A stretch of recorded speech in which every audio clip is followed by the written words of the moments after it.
Olá, tem um programa da Dr. Play começando agora e o tema desta edição é osteoporose, uma doença óssea que muitas vezes só é descoberta após uma queda, mas a gente vai te fazer um alerta sobre o problema de saúde. Tem alguns fatores de risco da doença, como genética, mulheres com mais de 60 anos, pessoas sedentárias e fumantes. Na primeira parte da entrevista com o ortopedista e traumatologista Dr. Jânio Gualberto, ele explica o que é a doença, os sintomas e quais exames são necessários para fechar o diagnóstico. Veja! Quase que diária, talvez, vocês vejam, né, e recebam esses pacientes, que a gente está falando aqui sobre a osteoporose. Alguém já ouviu falar, ou a mãe tem, ou a avó, um tio, mas o que é a osteoporose de maneira bem didática mesmo, para quem está nos assistindo entender o que é essa doença? Perfeito. Esse tema escolhido porque eu faço a parte de osteometabolismo e é importantíssimo, é muito importante, né, que a população entenda sobre a doença, tá? O que seria a osteoporose? A osteoporose, a gente pode dizer que é uma perda da qualidade do osso e da densidade mineral óssea. Isso faz com que você, perdendo a qualidade desse osso, você tenha uma fragilidade óssea e uma queda banal, que não seria suficiente para você fazer uma fratura. Você sofreria uma queda e essa queda levaria a uma fratura por fragilidade, porque o osso está frágil. E essa fragilidade, dependendo do tipo do osso acometido, pode gerar grandes problemas, né? E o principal problema é uma fratura do quadril, que a gente vai comentar mais à frente, né? Que gera grande morbidade, mortalidade, né? Então, traçando assim, em resumo, seria o quê? A osteoporose é uma perda da qualidade do osso, fazendo com que o osso frágil favoreça fraturas. Doutor, e muitas vezes, assim, talvez seja subdiagnosticada, às vezes pode até se confundir com outras doenças. Então, é considerada a osteoporose uma doença silenciosa mesmo? Na realidade, a gente costuma falar no meio que a doença, ela dá sinais. A gente é que às vezes não escuta, né? Ignora esses sinais e diz que é uma doença silenciosa. É silenciosa porque normalmente ela não causa sintoma numa fase inicial. E às vezes o paciente descobre que tem osteoporose já com uma fratura. Caiu e teve uma fratura de ombro, de punho, de quadril, de coluna. Por isso que se diz que é uma doença silenciosa. Mas, na realidade, ela dá sinais. E aí cabe ao seu médico, né, entender esses sinais e intervir a tempo. Me diga uma coisa também. Existem alguns fatores de risco que podem levar uma pessoa a desenvolver a doença ou são questões mais genéticas? Por exemplo, minha mãe teve, meu pai teve, então já estou condenada, eu vou ter também. Como é? Assim, tem alguns fatores de risco predominantemente que vai levar essa pessoa a questão genética?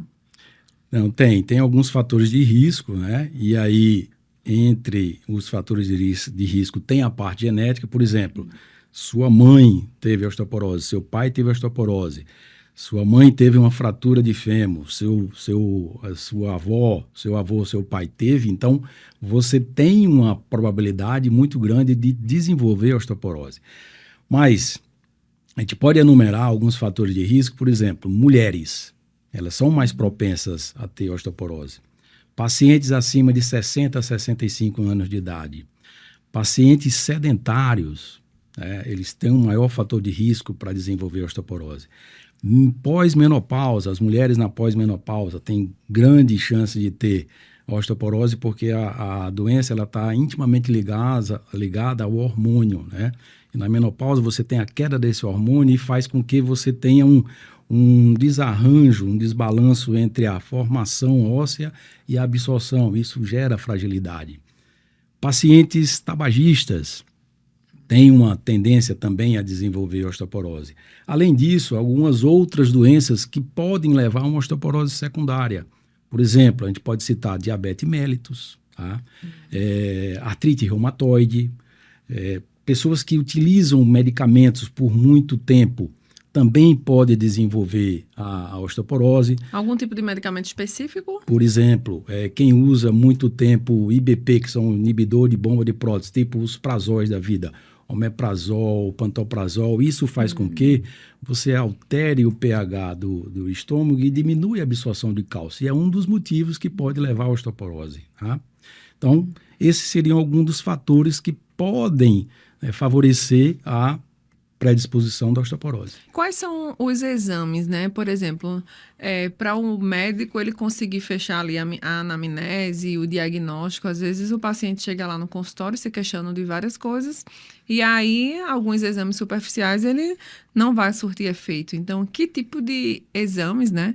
O ortopedista ele leva em consideração para que esse paciente ele faça e se tenha algum diagnóstico para se começar um tratamento. A questão da própria perda, né, da massa óssea. Os exames, são os exames básicos. A gente pede normalmente um hemograma para ver se o paciente tem uma anemia, tem alguma outra patologia hematológica, tipo um mieloma múltiplo, que pode dar um quadro de osteoporose. Né? Importantíssimo nesse exame inicial, a dosagem da vitamina D. Tá? Por que é importante a vitamina D? O cálcio ele só é absorvido se você tiver uma vitamina D boa. Se você não tiver uma vitamina D boa, você não tem como você absorver esse cálcio. E se você não absorve o cálcio, o que é que acontece com o organismo? Ele precisa de cálcio para manter vários sistemas. Então ele tira de onde? Da reserva. E onde é a reserva maior de cálcio? Dos ossos. Tá?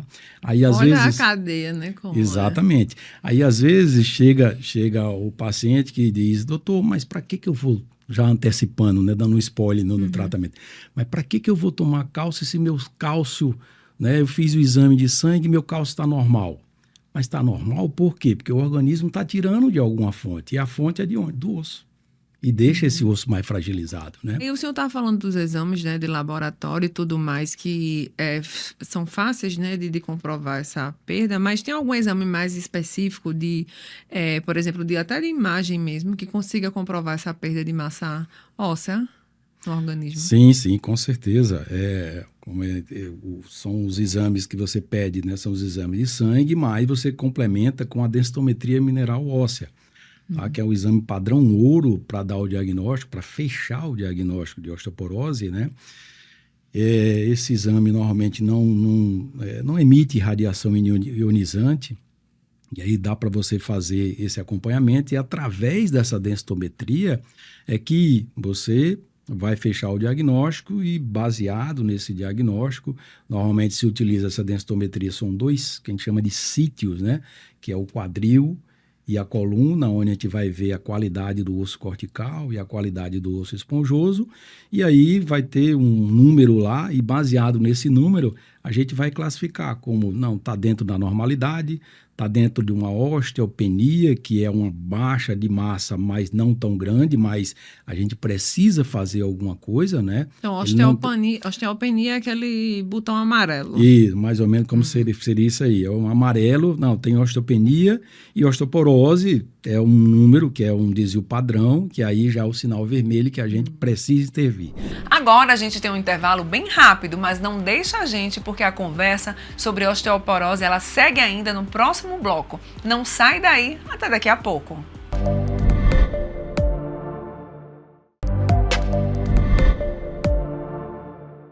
E já voltamos com mais Dr. Play para você. E a conversa sobre osteoporose ainda vai render muito. Será que o leite é o melhor alimento para o nosso organismo absorver o cálcio? É o que vamos descobrir agora. E eu já te adianto que também se exercitar é um excelente método de prevenção da doença. Veja.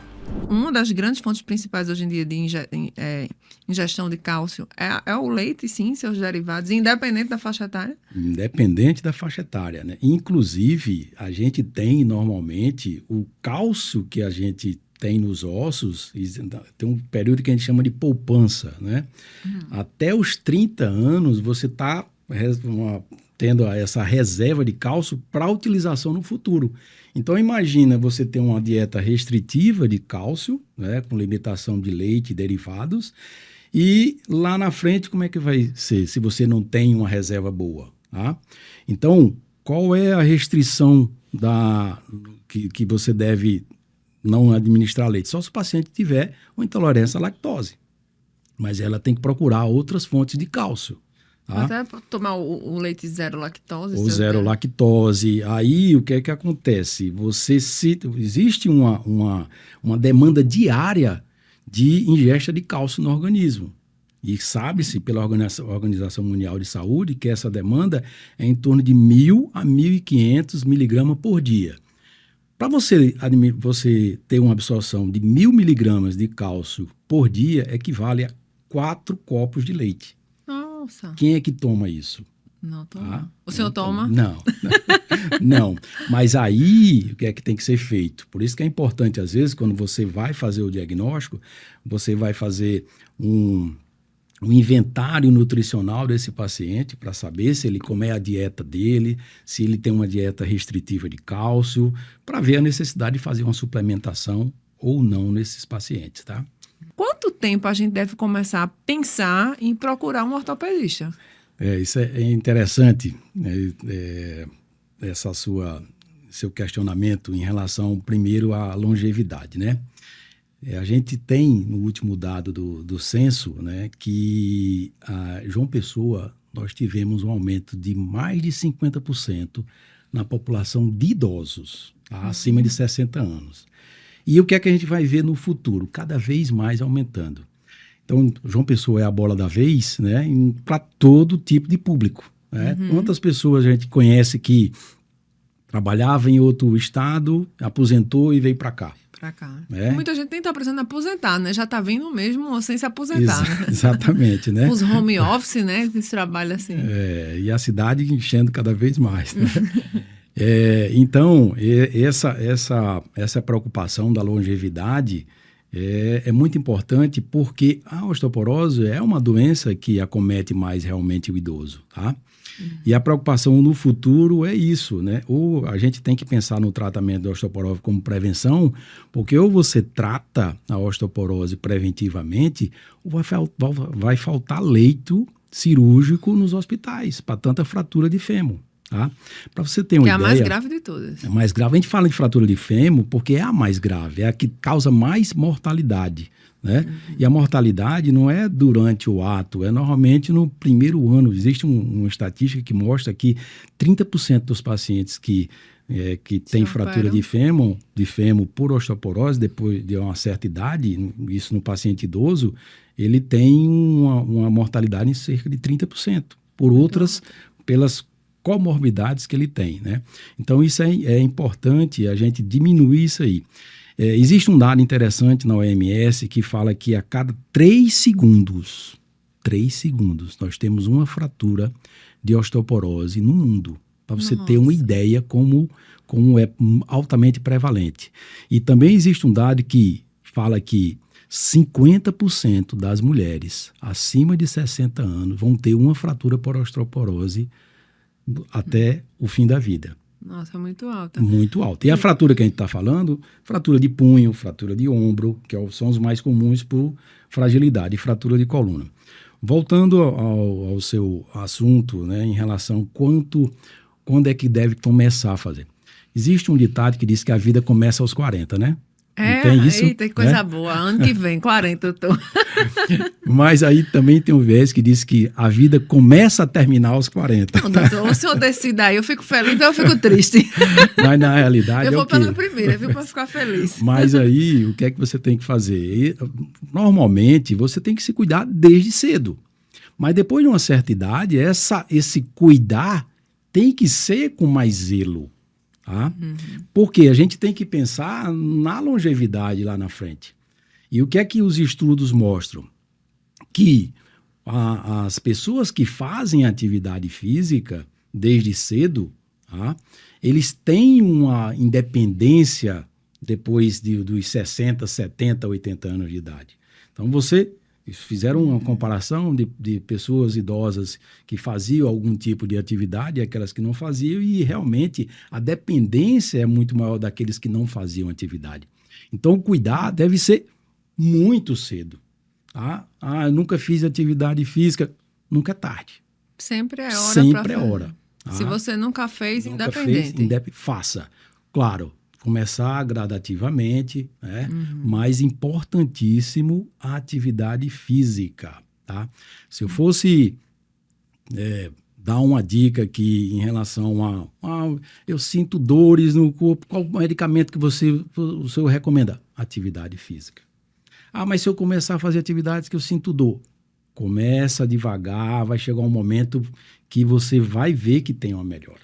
Em relação ao tratamento, se ele tem osteoporose, tem o tratamento específico para osteoporose. Aí existe medicamento que toma uma vez por semana, que toma uma vez por mês, que é injetável, que toma de 6 em 6 meses, que tem uma medicação injetável que toma uma vez por ano.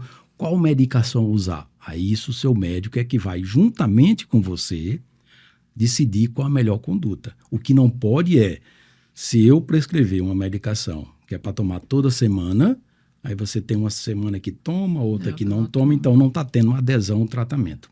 Além disso, importantíssimo, a atividade física. E qual é a melhor atividade física para o paciente de osteoporose? Sem dúvida, musculação. Tá? Fortalecimento muscular, contra resistência. Eu não consigo fazer, não gosto de musculação. Não. Aí a gente pode fazer uma adaptação. O que não pode é ficar parado. Se interessou em ver a continuação dessa entrevista, vai lá no canal do YouTube da Dr. Play para conferir tudinho e até o próximo programa.